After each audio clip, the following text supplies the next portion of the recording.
اچھا جی، اگلا سوال یہ ہے علی بھائی کہ اسلام میں ایک طرف تو تخلیق کو بدلنا سورہ النساء کی آیت نمبر 119 کے تحت حرام ہے، اور دوسری طرف ختنہ کرنا اور غیر ضروری بالوں کو صاف کرنا سنت مبارکہ ہے۔ آخر اس تضاد کی وجہ کیا ہے؟ مہربانی فرما کے زیر ناف بالوں کو کہاں سے کہاں تک صاف کیا جائے، اس کا بھی حوالہ اور رہنمائی فرما دیں، شکریہ۔ دیکھیں میرے بھائیو، پچھلے دنوں میرا زیر ناف بالوں کے اعتبار سے وہ جو پبلک میں مشہور ہے نا کہ وہ علماء نے زیادہ تر کیا ہے کہ وہ دفنا دینے چاہیے، بایا نہیں ہونے چاہیے، میں نے اس کا آپٹیمل سولوشن دیا ہے، وہ آپ کلپ میرا دیکھ لیں۔ پہلے میں دوسرے پورشن کو ایڈریس کرتا ہوں کہ زیر ناف بال کہاں سے کہاں تک کاٹنے چاہیے۔ پہلے اس کی حکمت آپ سمجھ لیں، یہ غیر ضروری بال جو صاف کیے جاتے ہیں، یہ وہی بال صاف کیے جاتے ہیں جہاں پر پسینہ جمع ہوتا ہے، کیونکہ پسینہ جمع ہونے کی وجہ سے وہاں پہ بدبو پیدا ہوتی ہے، تو اسلام نے یہ پاکی کا نظام رکھا ہے۔ اب یہ دیکھیں، یہ والی جو جگہ ہے بغلوں کے نیچے والی، اس میں پسینہ جمع ہوتا ہے، یہ بال اگر آپ ریموو نہیں کریں گے تو آپ کو بدبو آئے گی۔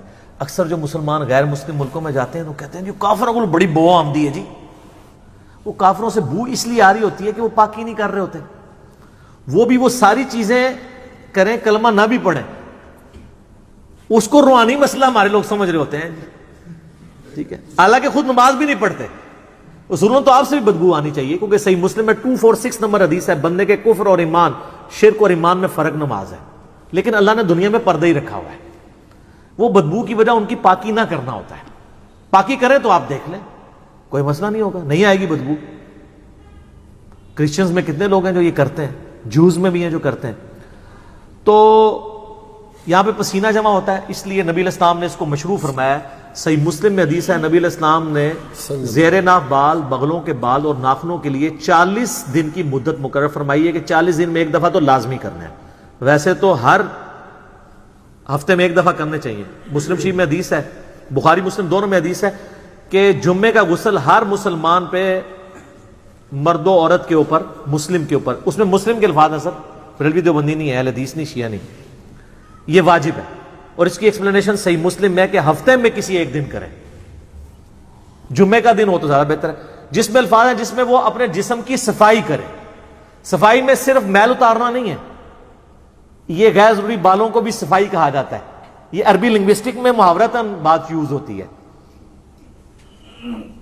جیسا کہ بخاری کے اندر حدیث موجود ہے کہ نبی علیہ السلام نے فرمایا کہ جب بچہ پیدا ہو تو اس کی طرف سے عقیقہ کرو اور اس سے گندگی کو دور کرو، اور ترمذی ابو داؤد میں وہ گندگی کیا ہے؟ اس کے بال ریموو کرنے ہیں آپ نے، جس کو کہتے ہیں چانڈ لوانا، اور وہ فرمایا کہ 7ویں دن عقیقہ کرو، ترمذی ابو داؤد میں، اس کا نام رکھو اور اس سے گندگی دور کرو، اس کی طرف سے صدقہ اور خیرات کرو۔ تو یہ ان جگہوں پہ پسینہ جمع ہوتا ہے۔ اسی طریقے سے جو ران کے جو جوڑ ہیں وہاں پہ پسینہ جمع ہوتا ہے، جس کو آپ یعنی تھائی کہہ لیں، تو تھائی پوری کے بال ریموو نہیں کرنے ہوتے، صرف اتنے حصے کے جو شرمگاہ کے ساتھ ٹچ کر رہا ہوتا ہے۔ اسی طریقے سے یعنی بعض لوگ بالکل ناف کے عین نیچے سے بال صاف کرنا شروع کر دیتے ہیں، وہ کہتے ہیں زیر ناف ہے، وہ زیر ناف اس لیے کہا جاتا ہے وہ ناف کے تو نیچے ہی ہے نا، عین زیر ناف لفظ نہیں ہے وہ، تو ان کی ظاہر ہے ان کو کوآرڈینیٹس ڈیفائن کرنے کے لیے زیر ناف کہا جاتا ہے، ٹھیک ہے، ورنہ تو ہم بغلوں کے نیچے جو کہتے ہیں بغلے تو یہ یہاں تک تو نہیں ریموو کرنے، وہ یہی والے ہیں، ٹھیک ہے، اینٹی وینم بھی ہوگا۔ تو زیر ناف سے مراد ہے کہ جتنے حصے میں یعنی شرمگاہ ٹچ کرتی ہے، چاہے وہ ران والا حصہ ہو یا اوپر والا، اور اس کا بڑا آسان طریقہ ہے کہ پیٹ کا جو جوڑ ہے نچلے دھڑ کے ساتھ، جہاں پہ پیٹ ختم ہوتا ہے نا، وہ ناف سے تھوڑا نیچے جا کے ختم ہوتا ہے، اس کے بعد سے جو حصہ ہے نا وہ آپ نے بال صاف کرنے شروع کرنے ہیں۔ شرمگاہ کے اوپر جتنے بال ہیں، دائیں بائیں جو حصہ شرمگاہ سے ٹچ کرتا ہے، یعنی وہ جہاں پہ پسینہ جمع ہوتا ہے، وہ حتیٰ کہ جو بڑے استنجا کرنے کی جگہ ہے وہاں تک، پیٹھ وغیرہ کے بال ریموو کرنے کی ضرورت نہیں، یہ اتنے پورشن کے۔ تو یہ اکثر لوگ پوچھتے ہیں، اچھا ہو گیا اس کو میں نے کلیئر کر دیا، اب آ جائیں وہ اس کے پچھلے پورشن کی طرف، اس سے جو پہلے والا پورشن تھا، سورہ نساء کی آیت نمبر 119 کا آپ نے حوالہ دیا، وَلَآمُرَنَّهُمْ فَلَيُغَيِّرُنَّ خَلْقَ اللَّهِ، شیطان نے کہا تھا اے اللہ میں تیری مخلوق کو ابھاروں گا کہ وہ تیری تخلیق کو بدلیں گے، اور پھر اس کے بعد آتا ہے وہ جانوروں کے کان چیریں گے۔ اس کے تحت جو بھی تخلیق کو بدلتا ہے وہ حرام کا مرتکب ہے۔ کوئی شخص اپنے آپ کو خصی نہیں کر سکتا، حرام کا مرتکب ہے۔ کوئی عورت ایسی ایکٹیویٹی پرفارم نہیں کر سکتی وہ مردوں کی طرح دکھے، حرام کی مرتکب ہوگی۔ بخاری مسلم کی حدیث ہے، ان عورتوں پہ لعنت جو مردوں کی مشابہت کریں، ان مردوں پر لعنت جو عورتوں کی مشابہت کریں۔ مرد کو اللہ تعالیٰ نے داڑھی دی ہے. اب داڑھی کو مڈانا قرآن حکیم میں سورہ نساء کی آیت نمبر 119 کے تحت عورتوں کی مشابہت بھی ہے اور تخلیق کو بدلنا ہے, کیونکہ عورت کی داڑھی نہیں اگی ہوئی, الٹا اس کی اگا ہے تو اس نے ریموو کرنی ہے تاکہ مردوں سے مشابہت نہ بنے. اس لیے کم از کم اتنی داڑھی رکھنا جسے عرف عام میں داڑھی کہا جائے, جس طرح آپ کی ہے یا شاید افریدی صاحب کی ہے, تو وہ داڑھی جو ہے وہ آپ کو حرام کی کیٹیگری سے باہر نکال دے گی. آپ رکھیں, عورتوں سے مشابہت آپ کی نہیں ہوگی. اور مونچھیں رکھنے سے نہیں, بات کہتے ہیں مونچھیں بھی رکھ لی تو ہو جائے گی, وہ اتنے حصے میں ہوگی, ادھر پھر زنانیاں لئی کام رہے گا. پورے چہرے سے مشابہت دور کرنی ہے نا, تو وہ تخلیق بدلنا نہیں ہے. کچھ چیزیں اللہ تعالیٰ نے نیچر میں ایسی رکھی ہیں کہ جو اللہ تعالیٰ نے شرعی احکام کے طور پر نبیوں کے ذریعے فطرت کے طور پہ تعلیم کی.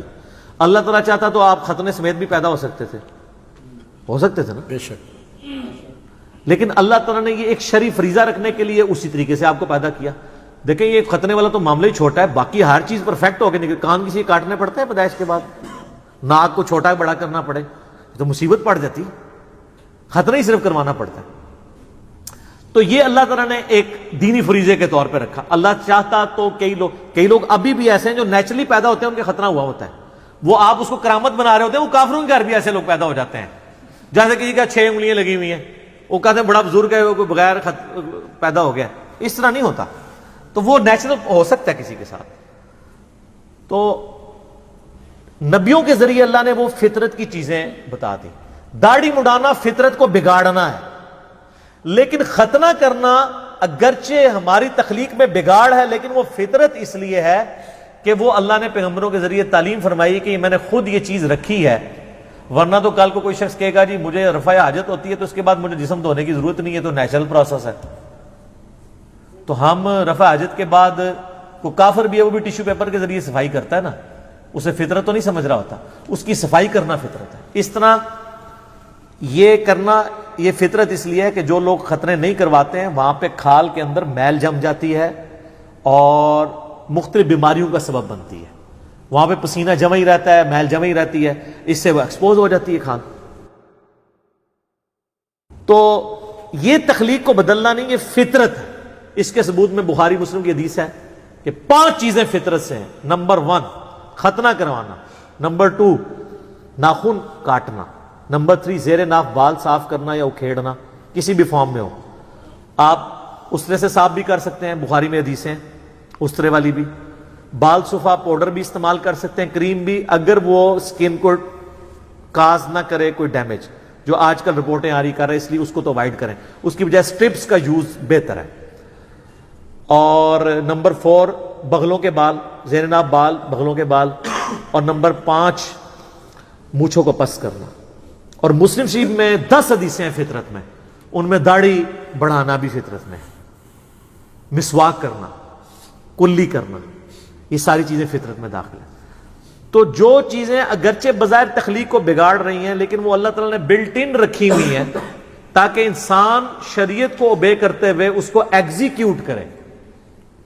وہ تخلیق کا بدلنا نہیں ہے, بلکہ وہاں پہ تخلیق بدلنا ہی فطرت ہے. اس فرق کو سمجھیں.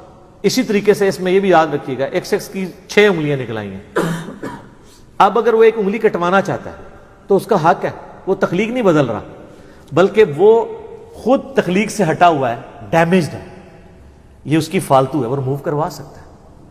یہ نہیں اس کو کہا جائے گا کہ یہ تو اب تخلیق کو بدل رہا ہے.